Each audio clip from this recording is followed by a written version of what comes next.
Bismillah, alhamdulillah, wassalatu wassalamu ala rasulillah Sayyidina maulana Muhammad bin Abdillah wa ala alihi wa sahbihi wa mawalah wa la hawla wa la quwwata illa billah.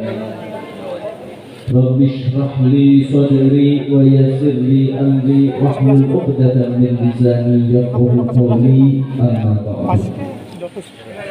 Sama-sama kita muliakan, yang sama-sama kita hormati dan sama-sama kita cintai para habaib yang hadir bersama kita, para zuriyatul Nabi, para anak cucu dari baginda Nabi besar Muhammad sallallahu alaihi wasallam, yaitu yang bersama kita Bapak Wakil Bupati Al-Habib Sa'id Idrus Al-Hashim, kemudian Bapak yaitu panitia pelaksana pasar acara Isra dan Mi'raj ini, yaitu Al-Habib Syekh Ba'bud. Kita doakan Al-Habib ini dipanjangkan umurnya oleh Allah, disehatkan oleh Allah, dilapangkan rezekinya, dan mudah-mudahan hajatnya dikabulkan oleh Allah. Amin ya rabbal alamin. Yang saya hormati, yang saya muliakan, Bapak Bupati Banjar itu Haji Saidi Mansur S.Diko. Itu nggak tahu ya. Kok saya baca ada itu di situ. Kalau nggak ada nggak tahu saya. Ya Allah. Alhamdulillah beliau mau hadir di sini. Ini adalah satu kebanggaan bagi kita semua. Bapak Bupati mau kumpul dengan pedagang pasar. Nah biasanya Bapak Bupati itu bukan nggak mau kumpul, kadang pintunya dikunci rapat di rumahnya. Tapi alhamdulillah Bapak Bupati Banjar, beliau mau berkumpul bersama kita, sudi berkumpul bersama kita. Insya Allah dengan hadirnya beliau dan para ulama yang hadir di sini, Kabupaten Banjar, Kabupaten Banjar insya Allah jadikan kabupaten yang penuh berkah insya Allah. Karena apabila ulama dan umara bersatu, maka warganya akan tenang, warganya akan tentram, rakyatnya akan sejahtera insya Allah. Amin Allahumma amin. Yang saya muliakan, yang saya hormati, Bapak Dirut, kemudian apa Pak, kemudian Pak Rusdiansah, kemudian yang saya muliakan, yang saya hormati, Dewan Pengawas, yaitu Pak Khairullah. Yang kita doakan mudah-mudahan beliau dikuatkan oleh Allah dan istiqamah. Amin ya rabbal. Yang saya muliakan, yang saya hormati, para alim ulama, para masyayikh, mobil khusus Guru Haji Fahmi beserta seluruh rombongan. Insya Allah ini bukan pertama kalinya Al-Fakir bertemu dengan Guru Haji Fahmi. Ini yang kedua kalinya. Yang pertama kemarin ya benar kemarin dan hari ini bertemu kembali. Masya Allah, alhamdulillahirabbil alamin. Masya Allah, hadirin wal hadirat yang dirahmati oleh Allah. Alhamdulillah pada malam hari ini mengumpulkan kita semua di acara yang begitu mulia. Acara yaitu memperingati Isra dan Mi'rajnya baginda Nabi Muhammad sallallahu alaihi wasallam. Al-Habib Abdullah bin Alawi Al-Haddad di dalam kitabnya Al-Hikam, beliau mengatakan Al-Ghafil yunabbah, Al-Naim yunabbah, Wal-Ghafil yudakkar. Faman lam yujdi fihi tanbih wa tadhkir fahuwa mayyit. Kata Al-Habib Abdullah bin Alawi Al-Haddad, orang kalau tidur dibangunin dia bisa bangun, itu orang tidur. Orang kalau lupa diingatkan bisa ingat. Habib ada anak Orang kalau tidur dibanguni bisa bangun. Orang kalau lupa diingatkan bisa Tapi kalau ada orang tidak bisa dibanguni dan tidak bisa diingatkan, maka itu adalah masjid. Adalah orang hidup yang mati. Oleh karena itu setiap peristiwa yang begitu hebatnya luar biasa, ulama kita mengingatkan peringatan. Untuk apa? Untuk supaya kita selalu kalau kita nggak ingat, jangan-jangan kita sudah mati. Walaupun jasadnya hidup, jangan-jangan hatinya sudah mati. Nauzubillah min dzalik. Peringatan Isra wal Mi'raj ini adalah peringatan yang luar biasa. Peringatan sejarah yang tidak akan pernah terulang kembali. Tadi dibacakan ayat suci yang menerangkan tentang Isra-nya Nabi besar Muhammad sallallahu alaihi wasallam. A'udzu billahi minasyaitonir rajim. Bismillahirrahmanirrahim. Subhanalladzi asra bi 'abdihi lailan minal masjidil harami ilal masjidil aqsa alladzi barakna hawlahu linuriyahu min ayatina. Allah di sini memulai dengan Subhan, Maha Suci. Maha Suci Allah yang telah menjalankan pada malam hari kepada hambanya, yaitu baginda Nabi besar Muhammad sallallahu alaihi wasallam, dari Masjidil Haram ke Masjidil Aqsa, dari Saudi Arabia Makkah menuju ke Palestina. Perjalanan yang luar biasa jauhnya, perjalanan yang sangat panjang, akan tetapi ditempuh oleh baginda Nabi cukup sebentar saja.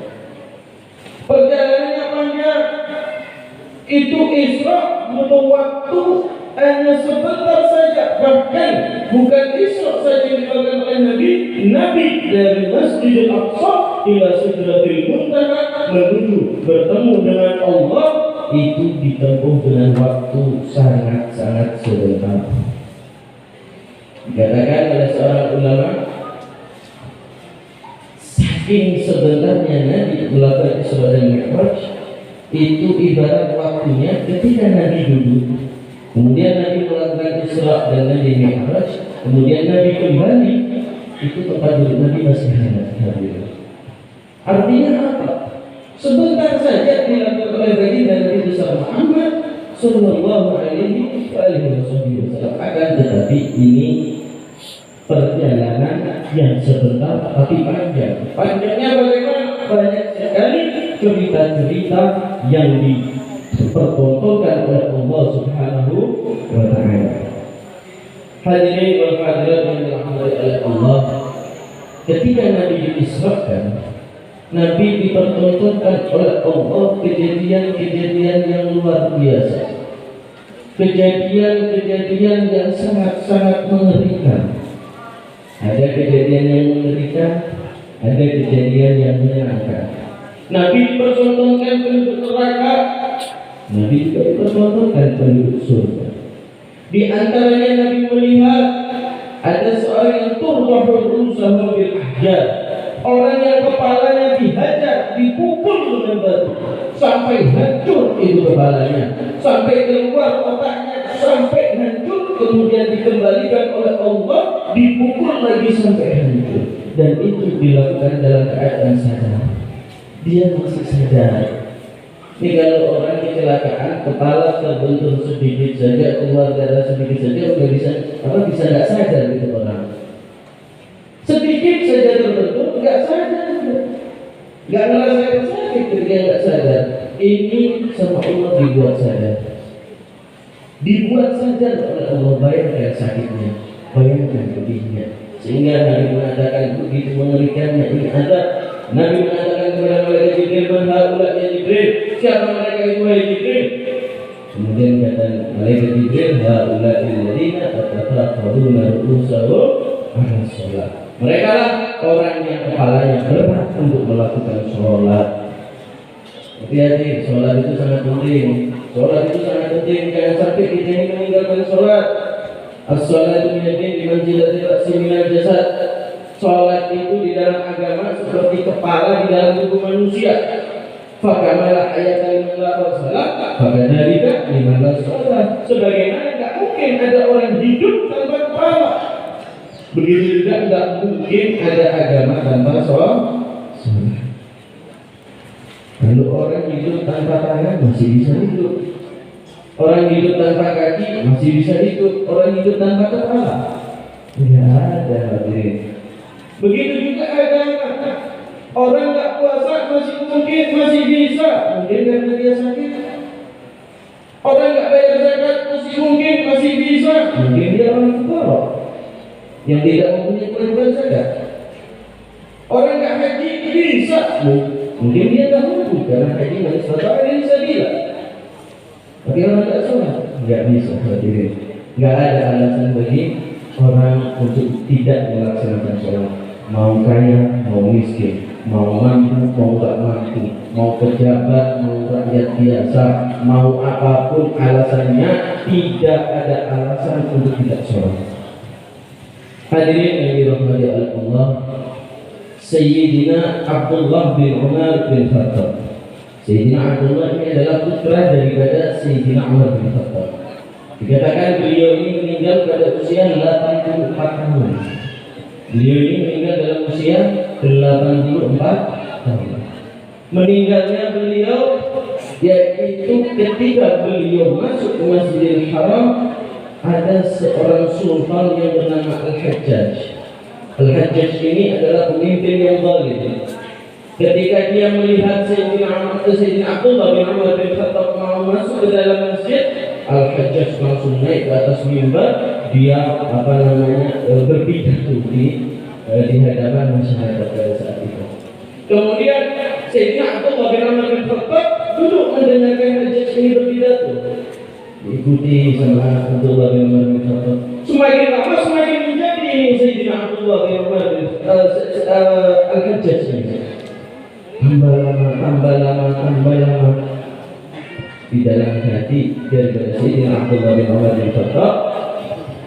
Ini orang kalau tidak disetok kita bisa kehilangan waktu. Akhirnya dengan gagahnya, dengan beraninya, Sayyidina Abdullah bin Umar bin Khattab mengatakan kepada Hajjaj, "Ya Hajjaj, berhenti kamu sekarang, turun kamu dari mimbar. Wallahi demi Allah, matahari tidak menunggu kamu untuk selesai bicara." Artinya apa? Matahari tidak akan lengser kalau dan matahari tidak akan diam kalau kamu berbicara. Matahari tetap bergerak. Kalau matahari bergerak, apa? Waktu sholat bisa habis. Begitu Sayyidina Abdullah bin Umar bin Khattab mengatakan seperti itu, marah Hajjaj. Lalu pemimpin zalim. Kata Hajjaj, Abdullah, kamu jangan banyak bicara di sini, ya. Kamu jangan banyak bicara di sini. Aku sudah mempunyai rencana ingin memotong telingamu dan merobek matamu. Bayangkan hadirin, orang umur 84 tahun diancam dengan begitu. Apa yang dilakukan oleh Sayyidina Abdullah bin Umar bin Khattab pada saat itu? Apakah Sayyidina Abdullah takut? Kata Sayyidina Abdullah, apa jawab Sayyidina Abdullah? Ya Safiyun Salat. Kamu ini adalah orang yang bodoh yang kebetulan menjadi pemimpin. Kamu ini orang bodoh, cuma kamu kebetulan jadi pemimpin. Orang umur 84 tahun ngelawan, gak takut untuk membela apa? Untuk membela sholat hadirin. Luar biasa. Kemudian pada saat itu Hajjaj langsung memerintahkan kepada anak buahnya, ambil tombak di rumah, lumuri dengan racun tombak betisnya. Abdullah bin Umar sengaja yang tombak betis supaya apa? Supaya racunnya menjalar, supaya Sayyidina Abdullah bin Umar bin Khattab merasakan sakit dari hati. Bukan dadanya yang ditombak, kalau dada ditombak langsung mati. Ini yang ditombak betis, sehingga pada saat itu ditusuk betisnya Sayyidina Abdullah bin Umar bin Khattab. Kemudian Sayyidina Abdullah bin Umar bin Khattab dikatakan, ada yang mengatakan 3 hari, ada yang mengatakan seminggu merasakan sakit, dan kemudian meninggal. Meninggalnya karena apa? Karena membela sholat. Meninggalnya karena apa? Karena tidak mau meninggalkan sholat. Hadirin, kenapa? Saking pentingnya sholat fardu. Setelah sini Abdullah bin Umar bin Khattab rela mati untuk menegakkan sholat. Siapapun tak takut, hilang sudah rasa takut. Tadi dibacakan juga, ala inna awliya Allah la khawfun alaihim wa la hum yahzanun. Ketahuilah, orang yang dekat kepada Allah, para wali-wali Allah, itu tidak ada rasa takut dan tidak ada rasa sedih di hatinya. Tidak ada rasa takut, tidak ada rasa sedih. Bahkan Al-Habib Ali Al-Habsyi Shahidul Maulid, beliau pernah mengatakan, min yakhda ala qalbil qadar wal hazan wa la ma'i khairi khalqillah jadil hasan. Kata Al-Habib Ali Al-Habsyi, beliau mengatakan, dari mana aku sedih? Bagaimana aku hatiku bisa sedih sedangkan di hatiku ada jadil hasan Muhammad sallallahu alaihi wasallam. Para awliya Allah di hatinya Allah, di hatinya Rasulullah, sehingga siapapun makhluknya mereka tidak ada rasa takut sedikit pun. Hadirin, oleh karena ini kita ikuti para wali-wali Allah ini, kita ikuti. Banyak sekali kisah-kisah wali Allah yang menerangkan tentang sholat, berjuang tentang sholat. Di antaranya Al-Habib Abu Bakar Al-Fiqih. Al-Habib Abu Bakar Al-Fiqih ini orang yang alim luar biasa, alimnya luar biasa, kewaliannya luar biasa. Pada saat itu Al-Habib Abu Bakar Al-Fiqih, beliau ingin berdakwah di suatu daerah, di suatu kampung, yang mana daerah atau kampung tersebut masjidnya ini selalu kosong. Banyak sekali orang yang tidak sholat di situ. Kemudian Al-Habib Abu Bakar Al-Fiqih masuk ke dalam masjid, dilihat ada suara azan datang ya Abu Bakar Al-Fiqih. Ketika datang dilihat sampai agak lama tidak ada yang sholat. Dilihat cuma ada satu. Kemudian dengar dengar iqamah. Ketika dengar iqamah dilihat jamaah masih tidak ada yang datang. Sampai sholat. Jadi yang ada yang iqamah dan yang sholat ya cuma satu orang saja. Kemudian ini dilakukan sholat bersama orang tersebut, muadzin dan sekaligus orang yang sholatnya.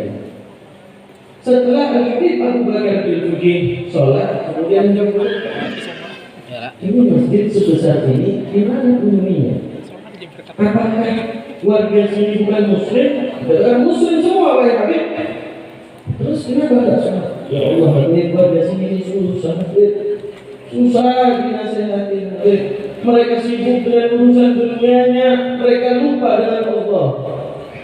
Kemudian, yaudah, coba kita datang ke kepala desanya, kepada pemimpin daerahnya. Didatangi kepala desanya, ditanya kenapa banyak rakyat ini tidak sholat berjamaah di masjid, kenapa masjidnya kosong?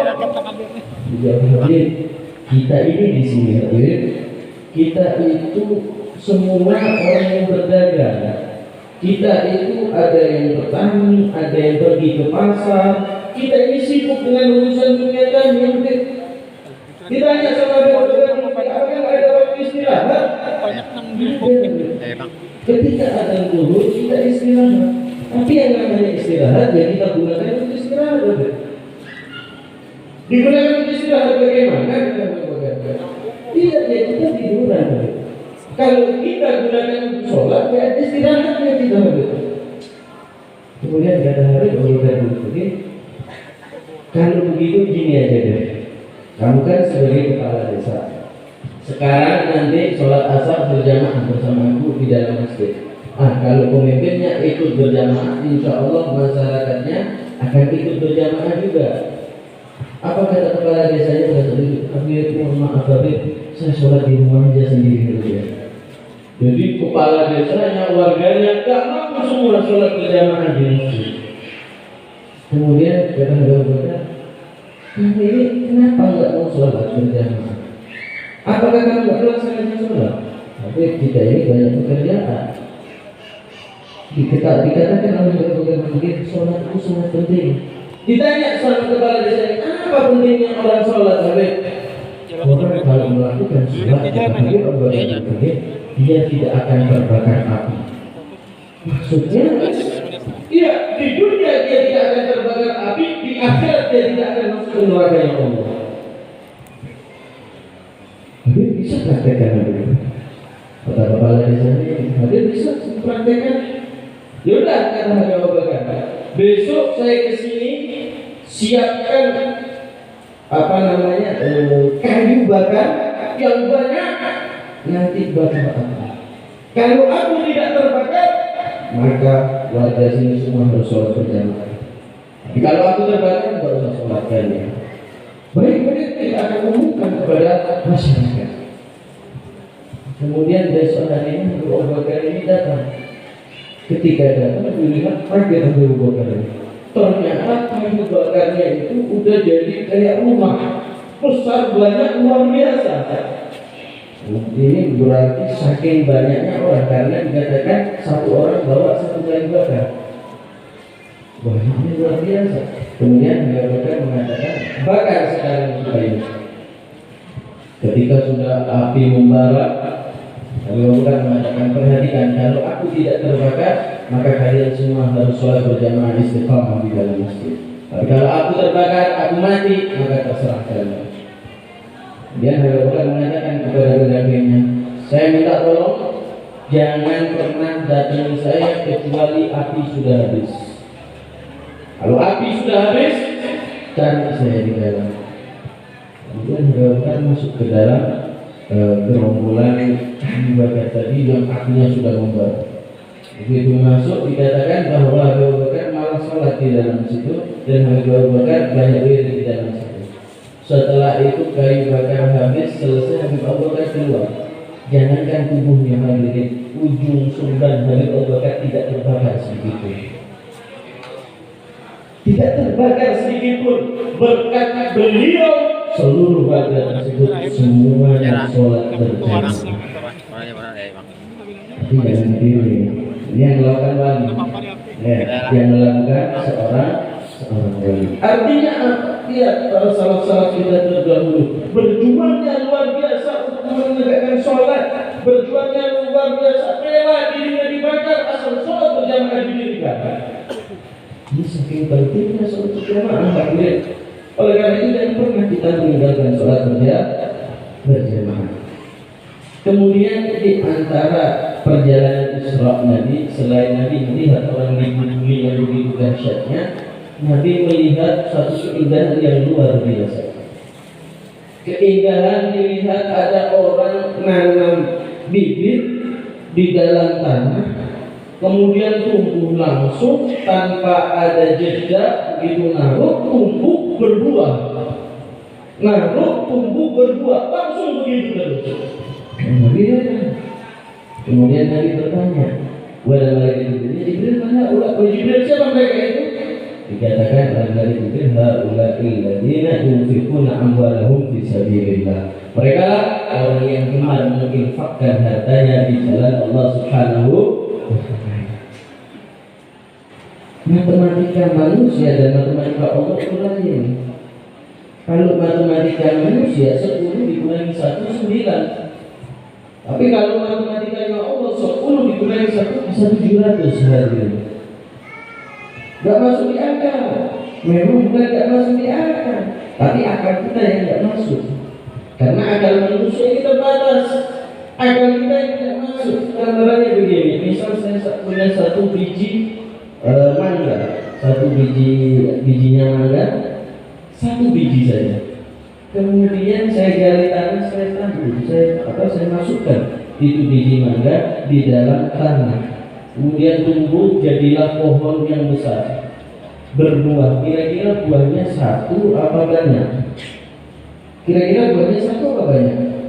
Kita cuma dapat 1. Buahnya banyak, begitulah matematika Allah. Kita meluaikan 1 diganti bisa sampai 700 kali lipat.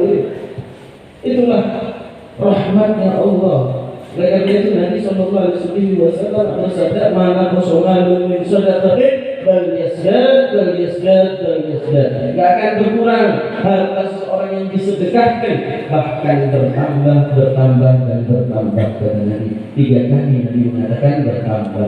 Yang bilang bukan saya, yang bilang bukan Pak Bupati, yang bilang bukan ulama, yang bilang Nabi Shallallahu Alaihi Wasallam, yang tak pernah bohong, yang tidak pernah berdusta, ma yang tidak anil hawa in huwa illa wahyun yuha. Nabi tidaklah berkata kecuali itu adalah wahyu dari Allah. Sehingga orang bersedekah itu manfaat untuk dirinya. Orang yang bersedekah itu manfaat untuk dirinya di dunia dan di akhirat. Dalam satu hadis Nabi Shallallahu Alaihi Wasallam bersabda, "Dawu mardatun bisadaqah." Obati penyakit kalian dengan sedekah. Ya, kalau punya penyakit, banyak sedekah, insya Allah sembuh. Itu obat dari baginda Nabi Muhammad Shallallahu Alaihi Wasallam. Sedekah luar biasa sekali. Tauban, salah satu sahabat Nabi yang bernama Tauban. Tauban ini sahabat Nabi yang cintanya luar biasa kepada baginda Nabi Muhammad Shallallahu Alaihi Wasallam. Dikatakan Tauban ini wajahnya pernah pucat selama 3 hari seakan-akan mau meninggal. Ditanya sama istrinya, kenapa engkau pucat wahai Tauban? Dikatakan oleh Tauban, aku 3 hari ini tidak berjumpa dengan baginda Nabi Muhammad Shallallahu Alaihi Wasallam. Rindu kepada Nabi menyakitkanku.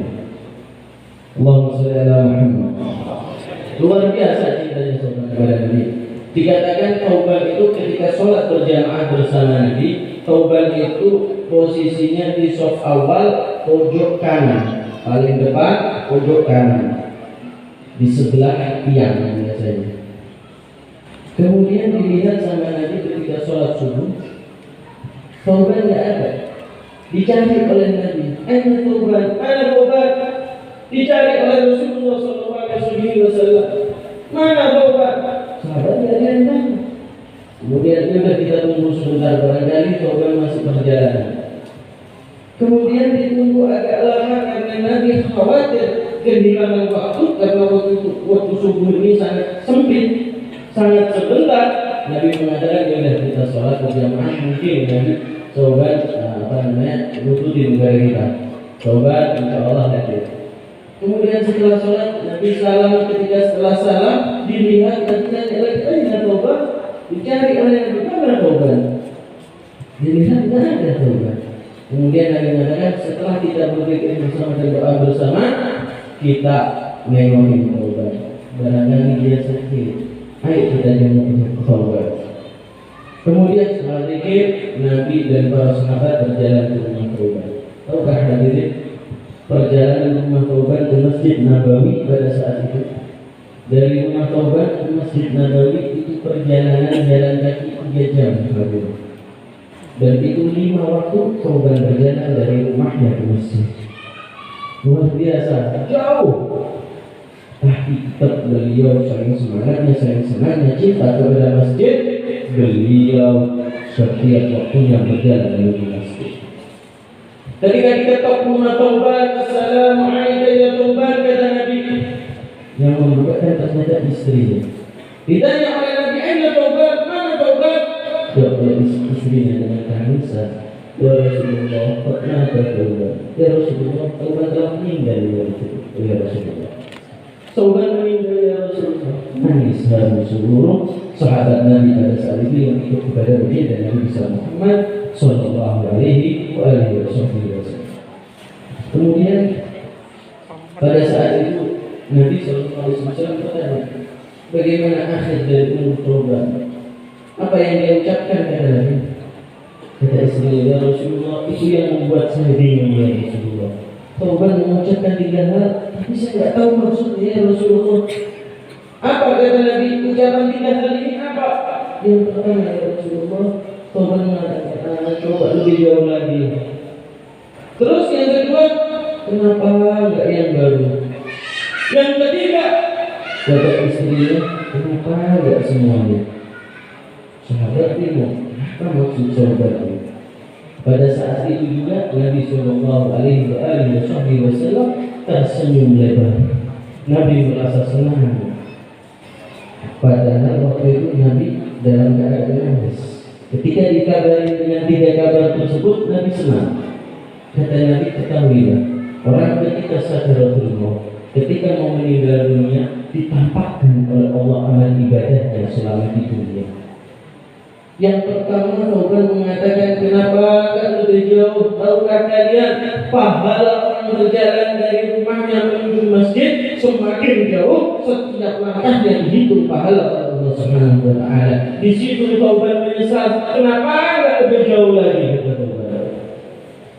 Kenapa gak lebih jauh lagi? Coba lebih jauh, lebih banyak pahalanya. Kemudian Nabi tanya, sahabat tanya, yang kedua bagaimana ya Rasulullah? Kenapa enggak yang baru?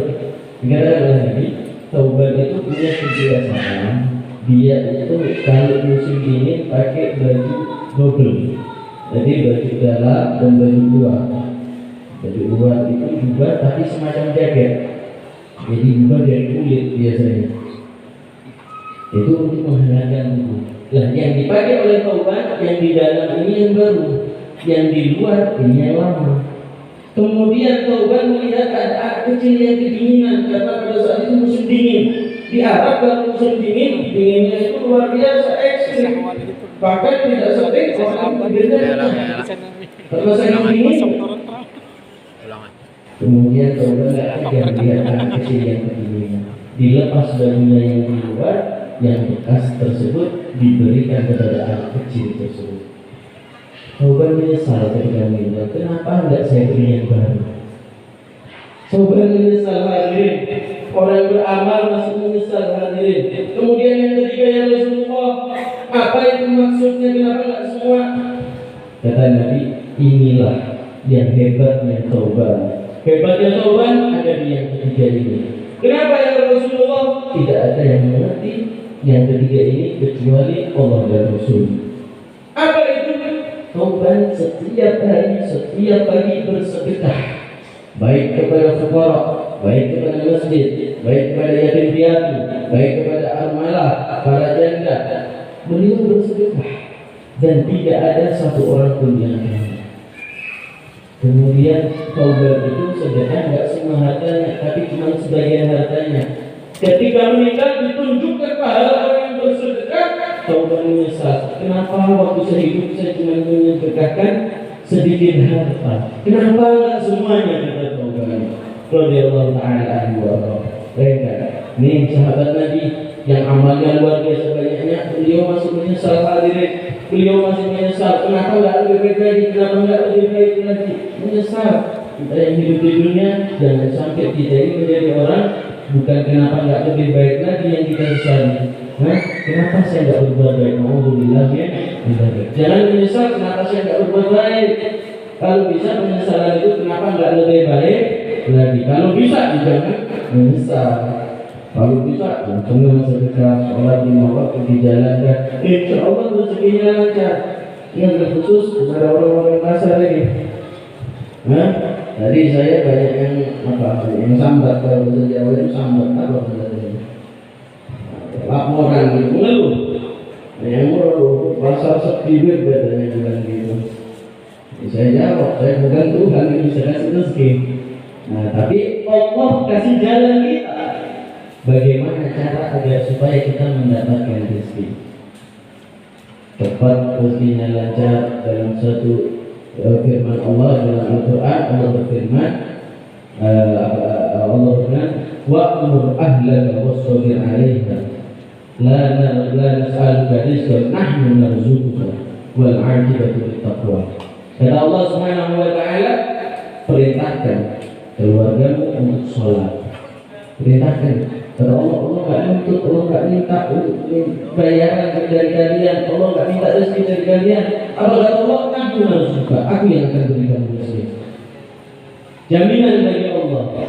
Orang yang tidak meninggalkan sholat, keluarganya juga tidak meninggalkan sholat, dijamin rezekinya oleh Allah.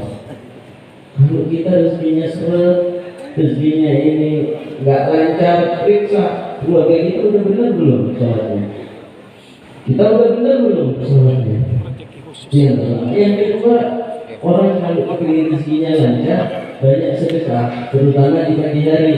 Pagi hari banyak sedekah. Orang kalau banyak sedekah akan dilipat gandakan oleh Allah di dunia dan akhirat, sebelum di akhirat.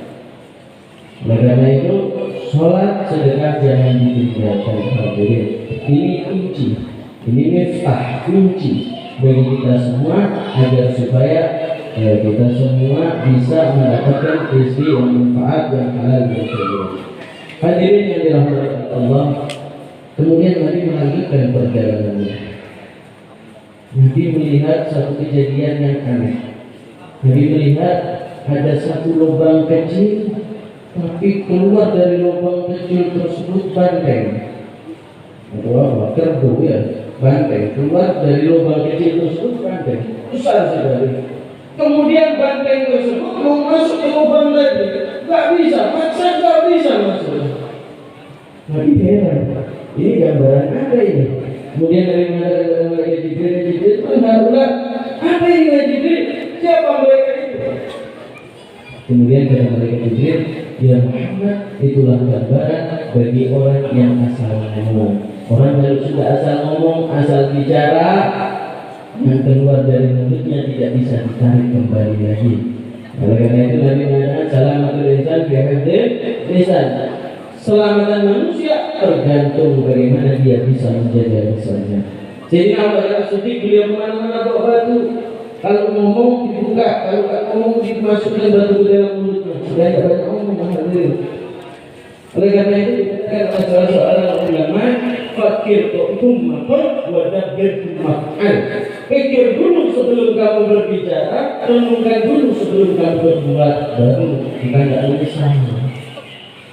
Saya nggak ngomong, tapi tetangga saya tersinggung. Kenapa aku bisa tersinggung?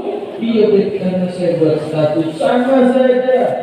Zaman sekarang ini mau status, mau mulut, status itu perwakilan dari mulut.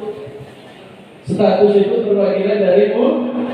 Banyak orang tersinggung, beritanya bahkan berita yang tidak jelas ditawa, ya, berita disebarkan. Hati-hati akan diminta bertanggung jawab oleh Allah.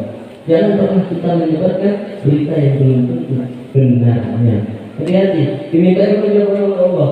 Semakin kalian menyebarkan berita bohong, kemudian disebarkan lagi oleh orang lain, itu akan menjadi dosa jariah buat kalian. Alhamdulillah, jaga lisan, jaga perbuatan kita, jangan sampai kita melakukan perbuatan yang tidak disenangi oleh Allah Subhanahu wa taala. Pertama lisan.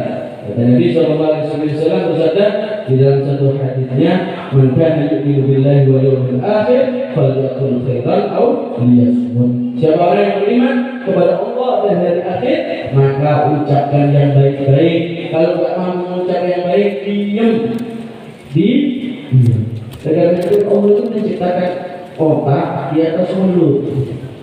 Otak itu di atas mulut itu apa? Untuk berpikir dulu sebelum berucap. Kalau ada orang bicara dulu baru berucap, jangan-jangan otaknya dari telepon. Ketika berucap baru berpikir, berarti kan otaknya ada di bawah. Oleh karena itu berpikir dulu sebelum berucap. Hadirin yang dirahmati Allah, itulah cerita sedikit tentang Isra'nya Nabi Muhammad Sallallahu Alaihi Wasallam. Sebenarnya masih panjang lagi nih. Ini kalau diterusin insya Allah sampai subuh gitu. Gimana? Siap gak? Saya yang gak siap. Masya Allah, baru Isra' belum Mi'rajnya. Masya Allah, perjalanan yang sangat panjang, tapi dengan waktu yang sangat singkat yang dilakukan oleh baginda Nabi Muhammad Sallallahu Alaihi Wasallam. Mudah-mudahan kita semua yang hadir di sini kita bisa melaksanakan yaitu oleh-oleh dari Islam kita, yaitu salat 5 waktu. Salat 5 waktu bisa kita laksanakan, kita tidak meninggalkan salat 5 waktu, insya Allah dalam keadaan berjamaah semua. Amin Allahumma amin. Mudah-mudahan kita semua yang hadir di sini, kita semua yang hadir di sini, Allah tidak meninggalkan tempat ini, melainkan Allah mengampuni dosa-dosa kita, Allah angkat derajat kita, Allah kabulkan segala hajat kita, Allah kabulkan segala hajat kita, dan mudah-mudahan berkat acara ini pasar ini menjadi pasar yang berkah. Mudah-mudahan berkat acara seperti ini pasar ini menjadi pasar yang makmur insyaallah. Amin ya rabbal alamin. Doakan para habaib yang hadir di sini, para ulama, sepuh, mudah-mudahan dipanjangkan umurnya oleh Allah dalam keadaan sehat walafiat. Dan mudah-mudahan mereka semua yang hadir di di sini ya Allah tidaklah meninggalkan dunia melainkan dapat mengucapkan dengan lisan yang fasih kalimat tauhid la ilaha illallah Muhammadur Rasulullah sallallahu alaihi wa alihi wasallam. Mudah-mudahan orang tua kita yang masih hidup Allah panjangkan umurnya, Allah sehatkan jasmani dan rohaninya, Allah lapangkan rezekinya, Allah buat mereka bahagia di dunianya. Ya Allah, mudah-mudahan orang tua kami yang sudah meninggalkan dunia, Allah ampuni segala dosanya, Allah angkat derajatnya, Allah kumpulkan bersama para anbiya, Allah kumpulkan bersama para syuhada, Allah kumpulkan bersama para aulia. Mudah-mudahan orang tua kita yang sudah meninggal kuburannya dijadikan kebunan surga. Mudah-mudahan orang tua kita yang sudah meninggalkan dunia mereka mendapatkan kenikmatan yang luar biasa. Amin amin ya rabbal alamin. Anak kita ya Allah jadikan anak-anak yang ahli ibadah, anak-anak yang senang dengan ibadah, anak-anak yang soleh ya Allah. Ya Allah, anak-anak kami ya Allah jadikan mereka anak-anak yang mengerti tentang ilmu ya Allah, yang mengamalkan tentang ilmu ya Allah, anak-anak yang benci kepada maksiat kepadamu ya Allah. Amin amin ya rabbal alamin. Kurang lebihnya saya mohon maaf yang sebesar-besarnya. Wassalamualaikum warahmatullahi wabarakatuh.